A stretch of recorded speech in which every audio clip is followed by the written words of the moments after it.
इस कार्यक्रम के पुण्यार्चक हैं श्रमण संस्कृति पाठशाला के प्रेरणा स्रोत एवं मार्गदर्शन स्वर्गीय पंडित श्री रतनलाल जी बेनाड़ा की पुण्य स्मृति में बेनाड़ा उद्योग लिमिटेड आगरा, श्रीमान नंदकिशोर श्रीमती शांता देवी जैन पहाड़िया, प्रमोद नीना जैन, सुनील निशा जैन पुत्र पुत्रवधू, अंकित इति जैन पौत्र पौत्रवधू, अक्षत जैन पौत्र, आद्विक जैन आन्या जैन पड़पौत्र पड़पौत्री एवं समस्त पहाड़िया परिवार, फर्म ARL इंफ्राटेक लिमिटेड, अक्षत अपार्टमेंट्स प्राइवेट लिमिटेड, जयपुर।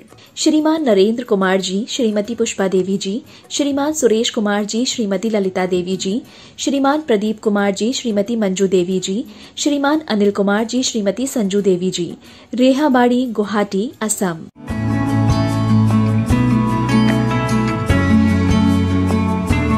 जय जिनेन्द्र नमि ऊणवढ्यमाणं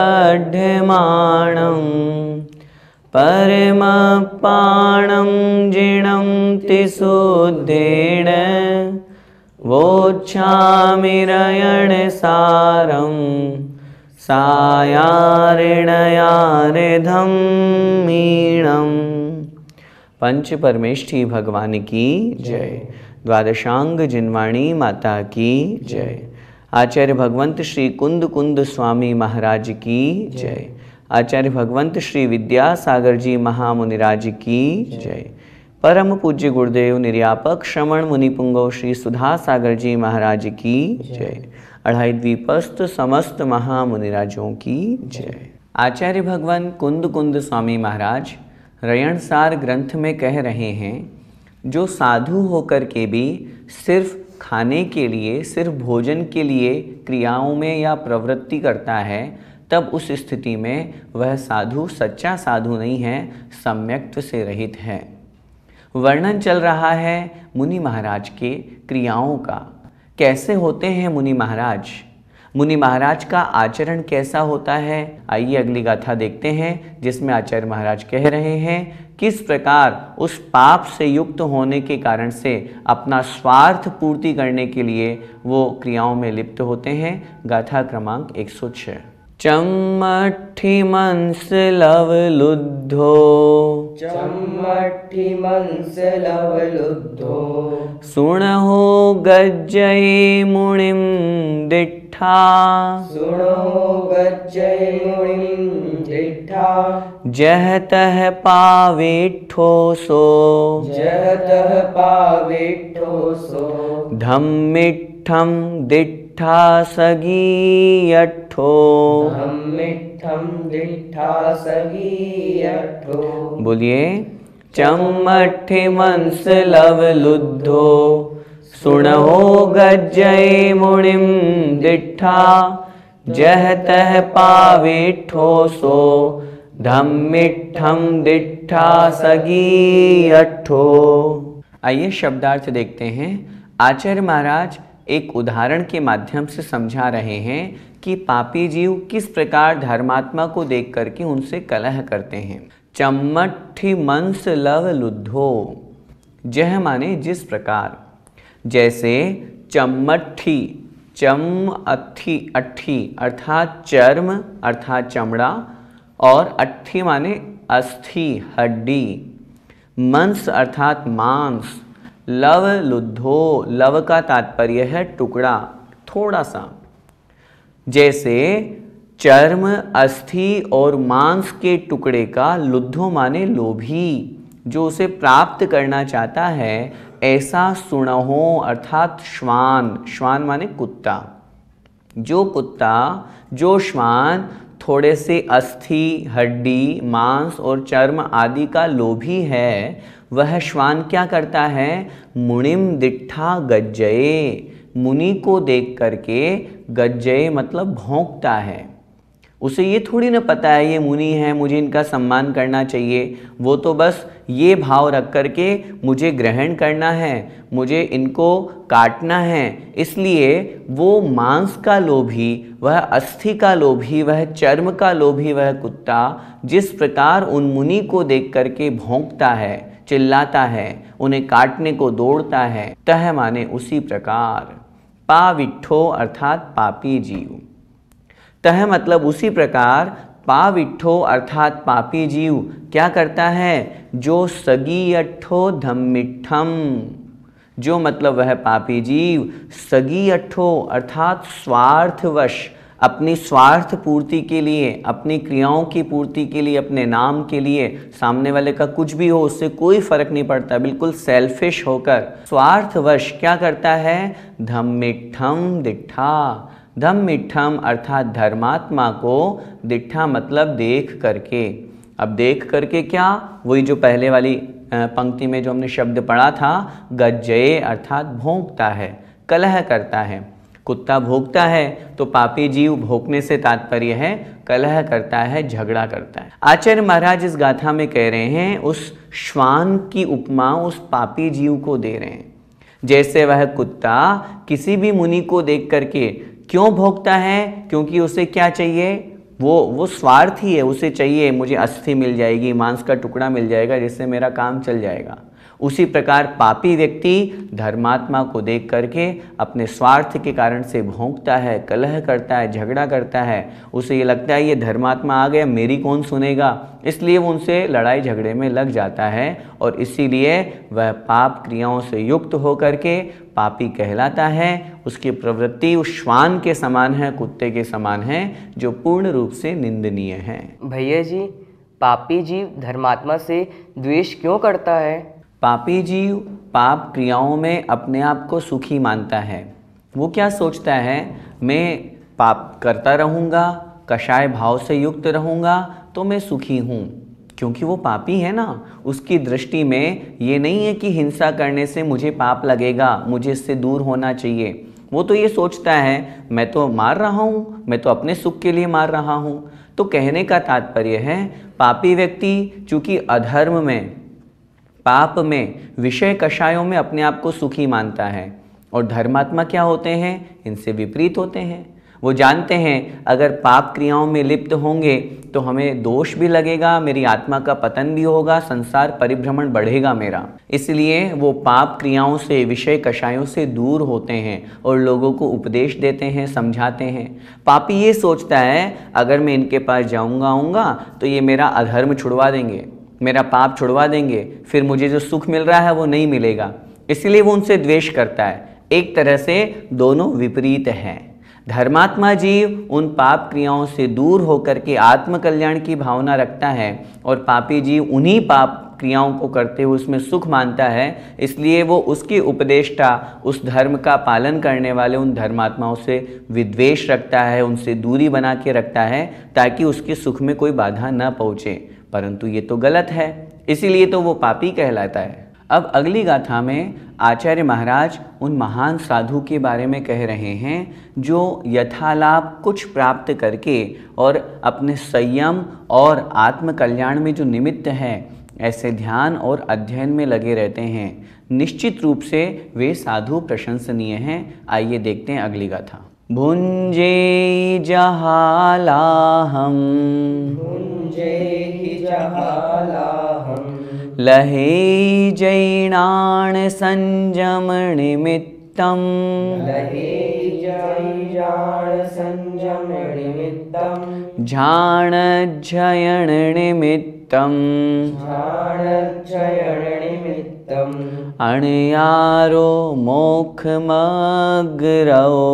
अणयारो मोक्षमग्रौ। बोलिए, भुंजे जहालाहम, लहे जैनान संयम निमित्तम, झाणज्जयन निमित्तम, अणयारो मोक्षमग्रौ। आइए शब्दार्थ देखते हैं। भुंजे जहालाहम, बात चल रही है मुनि महाराज की। जो सच्चे मुनिराज होते हैं वो कैसे होते हैं? भुंजेई अर्थात ग्रहण करते हैं, भोजन ग्रहण करते हैं। कैसे? जहालाहम, यथालाभ। यथालाभ का मतलब जो उन्हें प्राप्त हो गया। यहाँ एक तरफ पहले हम ये पढ़ कर के आए कि जो धर्मात्मा नहीं है, जो मुनि के वेश में पापी हैं, कषाय विषयों में आसक्त हैं, वो क्या करते हैं? पहले हमने पढ़ा था ना कि वो सिर्फ थोड़ी बहुत क्रियाएं करते हैं इसके लिए ताकि मुझे भोजन मिल जाए। वो खाने के लिए जी रहे हैं और यहाँ आचार्य महाराज इन सच्चे मुनि महाराज के लिए कह रहे हैं वो जीने के लिए खा रहे हैं। किस निमित्त से भोजन ग्रहण कर रहे हैं ये निमित्त आगे बता रहे हैं। णाण संयम निमित्तम, ज्ञान और संयम के निमित्त से, ताकि उस किए हुए भोजन के माध्यम से वो स्वाध्याय करें, अपने ज्ञान को बढ़ाएं, अपने संयम की वृद्धि करें। उस ज्ञान और संयम के निमित्त के लिए और साथ में झाण झयण निमित्तम, ध्यान और अध्ययन के लिए। दूसरा निमित्त क्या? ध्यान और अध्ययन। यदि आहार नहीं करेंगे तो ध्यान कैसे लगेगा? भोजन नहीं करेंगे तो स्वाध्याय में मन कैसे लगेगा? भूख लगेगी तो। इसलिए वो यथा लाभम अर्थात यथा लाभ जो कुछ उन्हें प्राप्त हो गया विधि लेकर निकले हैं श्रावक के घर। जो शुद्ध आहार जो कुछ भी उन्हें मिल गया वो ग्रहण कर लेते हैं। लहेई अर्थात ग्रहण करता है। और वास्तव में जो इस तरह से साधु होते हैं आचार्य महाराज कह रहे हैं अणयारो, वे अनगार, वे साधु, वे मुनि महाराज मोक्ष मग्न रहो, मोक्ष मार्ग में रत होते हैं। ऐसे साधु मोक्ष मार्ग में लगे हुए होते हैं, अपना आत्म कल्याण में दत्त चित्त लगे हैं, अपनी आत्मा का कल्याण करने में लगे हुए हैं। उन्हें ये परवाह नहीं है मुझे क्या खाना है, मुझे आज भोजन में ये मिल जाए, मेरा बहुत मन कर रहा है मुझे ये वस्तु मिल जाए। नहीं, यह लाहम अर्थात जैसा कुछ प्राप्त हो जाए वो ग्रहण कर लेंगे। और जैसे शास्त्रों में लिखा मुनि महाराज आहार करते हैं किसके लिए? सिर्फ और सिर्फ उदर पूर्ति के लिए। उनके आहार को आचार्यों ने नाम दिया गर्त पूरण। गर्त पूरण का मतलब क्या होता है? गड्ढे को भरना। अब गड्ढे को किससे भरें? ये जो कुछ भी मिल जाए उससे भर दो, हमें तो गड्ढा भरना है।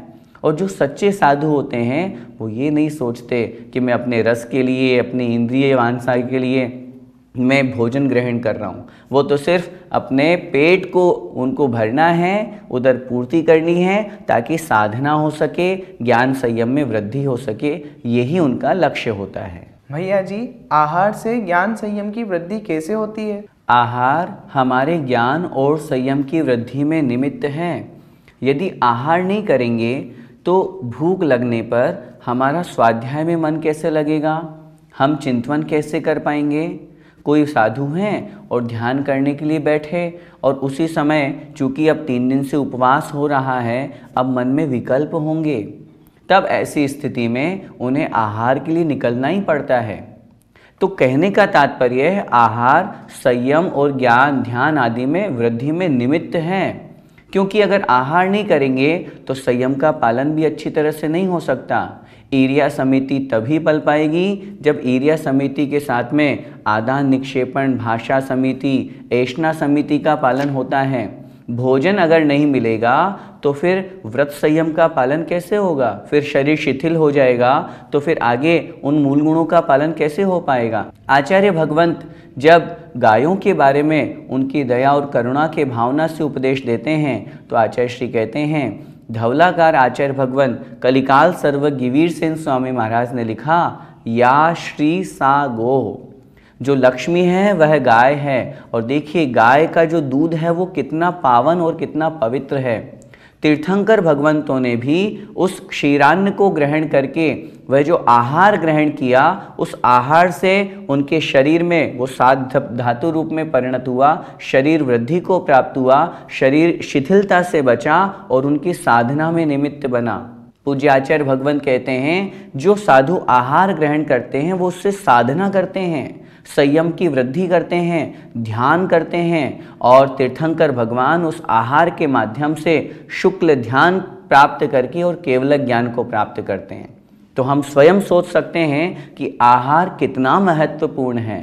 मुनि महाराज उस आहार को ग्रहण करने की इच्छा नहीं करते, लेकिन शरीर चलाना है। जैसे गाड़ी चलाने के लिए पेट्रोल डालने की जरूरत है, अगर नहीं डालेंगे तो गाड़ी कैसे चलेगी? उसी प्रकार शरीर चलाने के लिए आहार ग्रहण करने की आवश्यकता है। तो आहार से उनके संयम में, ज्ञान में, ध्यान में, अध्ययन आदि में, इन सब में वृद्धि होती है। तो आज की कक्षा में हमने 2 गाथाएं पढ़ी। दोनों गाथा में से पहली गाथा का सार क्या है? जो पापी होता है वह धर्मात्मा को देख करके द्वेष करता है, द्वेष बुद्धि रखता है, उसकी निंदा करता है, उससे ईर्ष्या करता है, और तो और लोगों को ये भी कहता है ये तो गलत सिखा रहे हैं, ये तो गलत उपदेश दे रहे हैं। क्यों? क्योंकि उसकी दुकान बंद हो जाएगी ना। वो पाप में सुख मान रहा है और आगम या धर्मात्मा जीव साधु महाराज कह रहे हैं पाप में सुख नहीं है, पाप तो दुख में वा। आचार्य उमा स्वामी महाराज ने लिखा ना, हिंसा दिश्विहा मुत्रा पाया वद्य दर्शनम दुख में वा। पाप तो दुख ही है, दुख के महत्वपूर्ण मुख्य कारण ही पाप हैं, और इसीलिए वह पापी उन धर्मात्माओं से द्वेष रखता है। लेकिन ऐसा नहीं होना चाहिए। अगर उसे आत्म कल्याण करना है तो उसे तो धर्मात्मा लोगों की संगति करनी चाहिए, उनसे द्वेष की बजाय उनसे प्रशस्त राग करना चाहिए, ताकि वो अपनी आत्मा का कल्याण कर सके। और ऐसे महान साधु जो आहार तो ग्रहण करते हैं लेकिन उसके पीछे उनकी कोई वांछा नहीं होती, कोई इच्छा नहीं होती, सिर्फ और सिर्फ उदर पूर्ति के लिए और अपने संयम, ज्ञान, ध्यान, अध्ययन इनमें वृद्धि हो, इनकी रक्षा हो। क्योंकि न धर्मो धार्मिकेर विना, धर्म की रक्षा कब होगी? धार्मिक लोगों से होगी। और धार्मिक व्यक्ति कब रहेगा? शरीर को चलाने के लिए भोजन पान की आवश्यकता तो होती है, और वो उस भोजन के माध्यम से अपने शरीर की साधना करते हैं, आत्मा की साधना करते हैं, शरीर को चलाते हैं, और वह भोजन उनके लिए उस संयम की रक्षा में निमित्त कहा गया है। इसलिए हम सबको, मुनिराज को योग्य शुद्ध आहार दान भी करना चाहिए, और जो ऐसे महान मुनिराज हैं जो उस आहार को ग्रहण करके साधना में लीन रहते हैं, उनकी वंदना करनी चाहिए। हम सब धन्य हैं कि वर्तमान में भी ऐसे सच्चे साधु पाए जाते हैं। हम सब उन सच्चे साधुओं के मार्ग पर आगे बढ़ें, मोक्ष मार्ग हमारा प्रशस्त हो। इसी मंगलमय भावना के साथ बोले द्वादशांग जिनवाणी माता की जय। जय जिनेन्द्र।